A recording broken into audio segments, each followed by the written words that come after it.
MDNA, ¿el álbum más odiado de Madonna o el álbum más incomprendido? Mi nombre es Cooper y hoy vamos a hablar de MDNA. ¿Es MDNA el álbum más odiado de Madonna o es simplemente uno de sus álbumes más incomprendidos?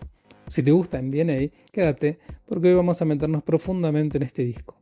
Vamos a hablar de su producción, de sus canciones, de sus referencias al pasado y de sus contradicciones. Y sobre todo, ¿qué estaba intentando decir Madonna cuando hizo este álbum? Y si MDNA no te gusta, también quédate, porque quizás después de conocer las historias que hay detrás de estas canciones, no termines amándolo, pero tal vez puedas comprenderlo un poco más. Porque MDNA no apareció de la nada, llegó en el 2012, después de una de las etapas más intensas en la carrera de Madonna. Fue Confessions on a Dance Floor, después de Hard Candy, después del divorcio de Guy Ritchie, después de una película que no tuvo la recepción que Madonna esperaba y después de años de giras, polémicas, críticas y de tener que demostrar una y otra vez que todavía podía ocupar un lugar en el centro de la cultura pop. Y sobre todo, MDNA fue el disco con el que Madonna entró en una nueva etapa de su carrera. Una etapa que comenzaba con Interscope Records, una etapa que tendría 3 álbumes y una etapa en la que Madonna ya no necesitaba demostrar que podía ser una estrella, pero sí parecía necesitar demostrar que todavía podía sentirse viva. Comencemos. 2012. ¿Dónde estaba Madonna? Para entender MDNA tenemos que volver unos años atrás. Madonna había pasado prácticamente 3 décadas reinventándose.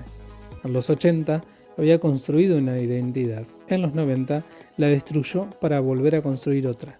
Con Ray of Life sorprendió al mundo y con Music volvió a cambiar de piel. Con American Life se metió de lleno en la política y en la introspección. Y con Confessions on a Dance Floor hizo algo aparentemente imposible.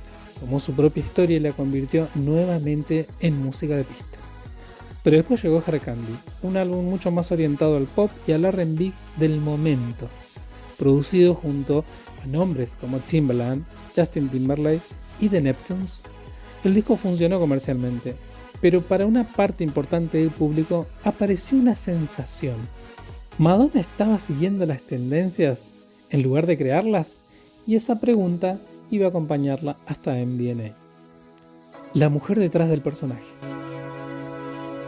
Pero mientras el público discutía sobre música, Madonna estaba atravesando algo mucho más personal.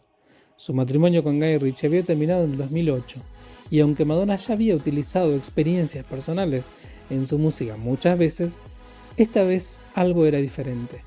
MDNA no hablaba del divorcio desde una emoción, hablaba desde muchas. Hay enojo, hay resentimiento, hay culpa, hay tristeza, hay deseo, hay liberación. Y también hay algo mucho más incómodo, la sensación de haber perdido una parte de uno mismo dentro de una relación. Por eso, canciones como I Don't Give Up, Love Spent, I Fucked Up, Best Friends y Gangbang pueden escucharse como diferentes capítulos de una misma historia, no necesariamente como una narración lineal, sino como algo diferente, diferentes estados emocionales. Y ahí hay una de las claves para entender MDNA. Madonna no está contando solamente lo que ocurrió, está mostrando cómo se siente después de que ocurrió. El título. Y entonces aparece el título. MDNA. Madonna jugó deliberadamente con las iniciales de Madonna, DNA, y una referencia evidente al MDMA, la droga asociada con la euforia y el éxtasis. El título ya nos está dando una pista. Este no va a ser un disco sobre una sola Madonna. Es un disco sobre diferentes partes de ella. La Madonna que baila, la Madonna que desea, la Madonna que recuerda, la Madonna que se enoja, la que se arrepiente y la que quiere escapar. Y la Madonna que, después de todo eso, quiere volver a sentirse libre. El propio concepto del título también conecta un poco con una idea muy Madonna. ¿Qué hay dentro de nuestro ADN? ¿Qué parte de nosotros permanecen aunque cambiemos? Porque Madonna llevaba 30 años haciendo exactamente eso, cambiando, pero sin dejar de ser Madonna. La producción. 3 Madonnas diferentes. Musicalmente MDNA tiene un problema y al mismo tiempo una de sus mayores virtudes. No existe una única conexión sonora. Madonna trabajó con varios productores. William Orbit, regresó después de más de una década. El hombre detrás de Radio Flag volvía a trabajar con ella. También estaba Martin Solveig, uno de los productores electrónicos más importantes de la escena francesa en aquel momento. Y estaban Benny y Ale Benassi, vinculados al sonido mucho más orientado al electro y al club. Esto genera un álbum dividido en tres mundos. Por un lado tenemos a Madonna más comercial, con canciones como Give Me Your Love, Turn Up the Radio, Superstar. Por otro lado tenemos una Madonna más oscura, la Madonna de Gang Bang, Love Spent, I'm a Sinner, Falling Free. Y finalmente tenemos una Madonna que parece estar buscando desesperadamente la pista de baile, Girl Gone Wild, I'm Addicted, Some Girls.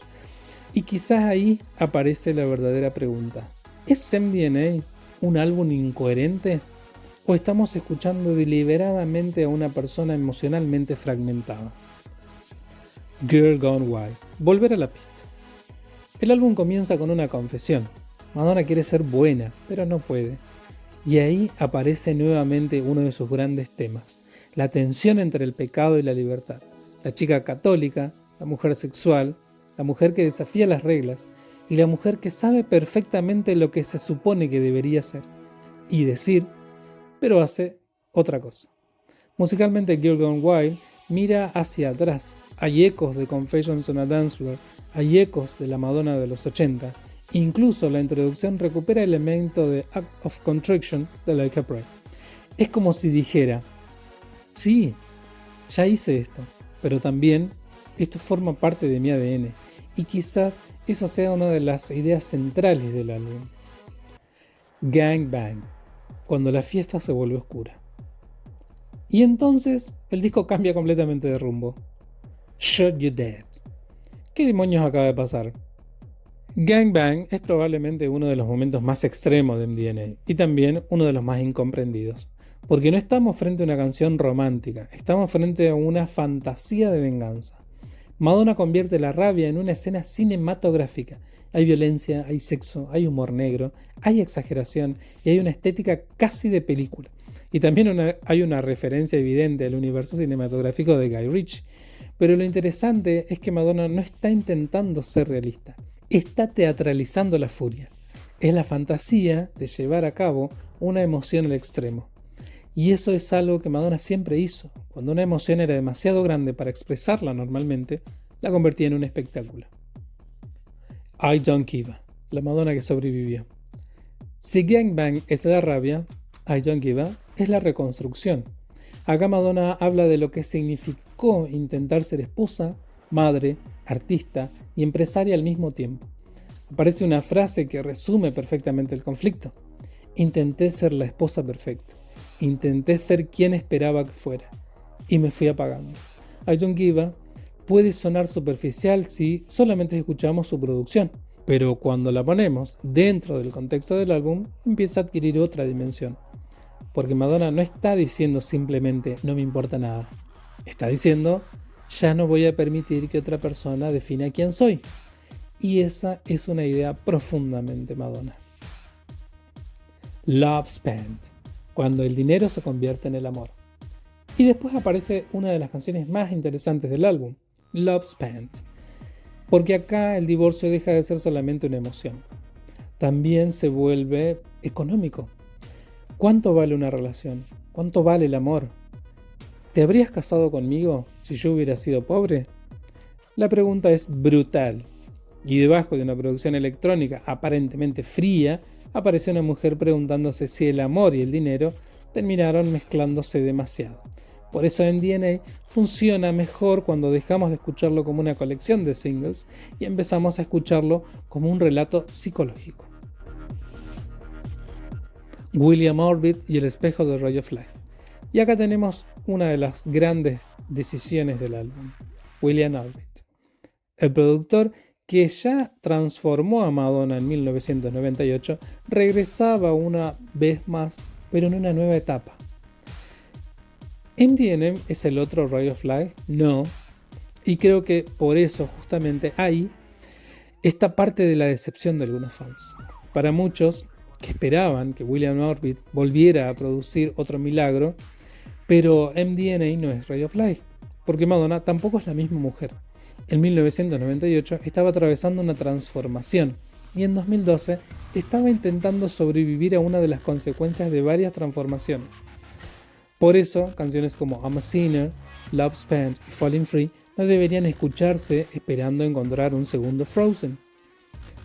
Hay que escucharlas como lo que son: la mirada de una mujer de 53 años intentando reencontrarse con una etapa de sí misma.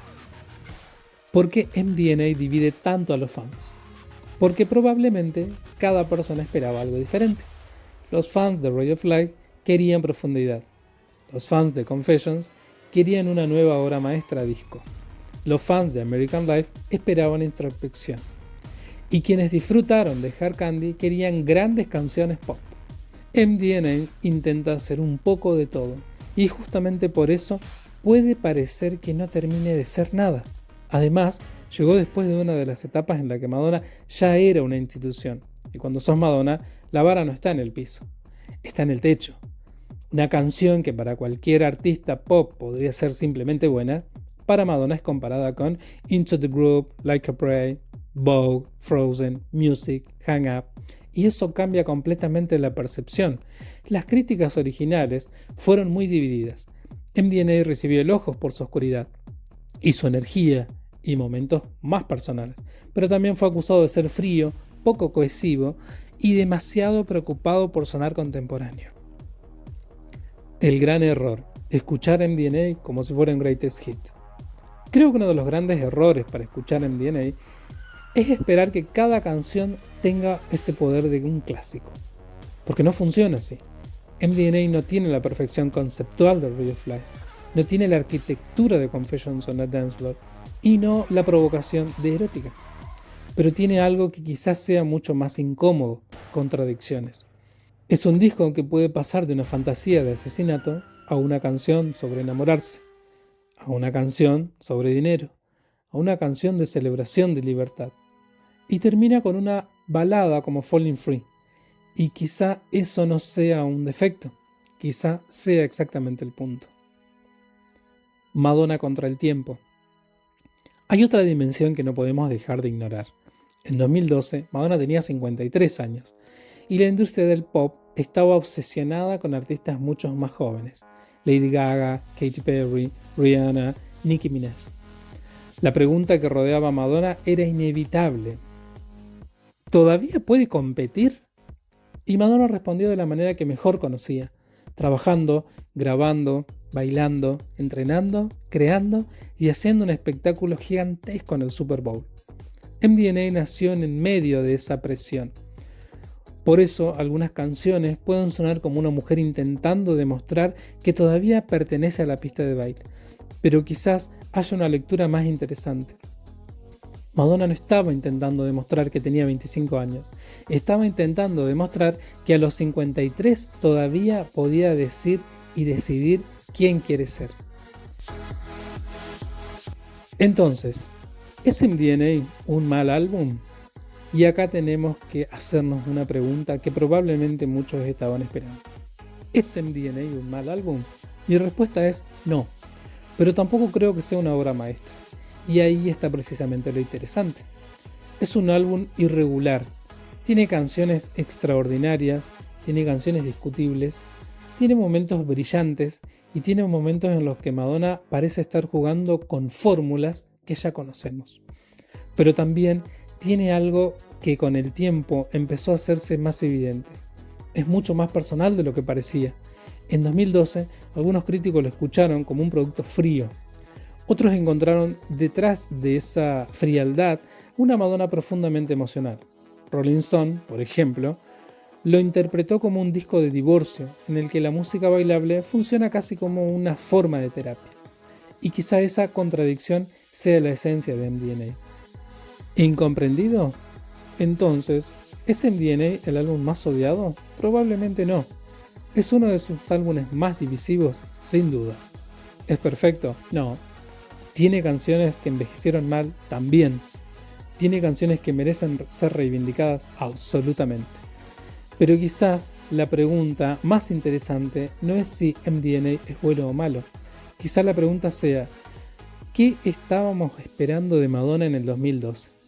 Porque mientras nosotros esperábamos un Ray of Light, otra, un Confessions on a Dance Floor y otro, una obra maestra, Madonna estaba hablando de algo mucho más humano, de perder, de enojarse, de equivocarse y de sentirse atrapada, de recuperar el control y finalmente de volver a bailar. MDNA no es el disco de una Madonna que tiene todas las respuestas, es el disco de una Madonna que todavía está intentando encontrarlas y tal vez por eso, 13 años después, seguimos discutiendo sobre él. Porque los álbumes verdaderamente interesantes no siempre son los que todos amamos. A veces son los que nos obligan a preguntar: ¿y si estuvimos escuchándolo mal todo el tiempo?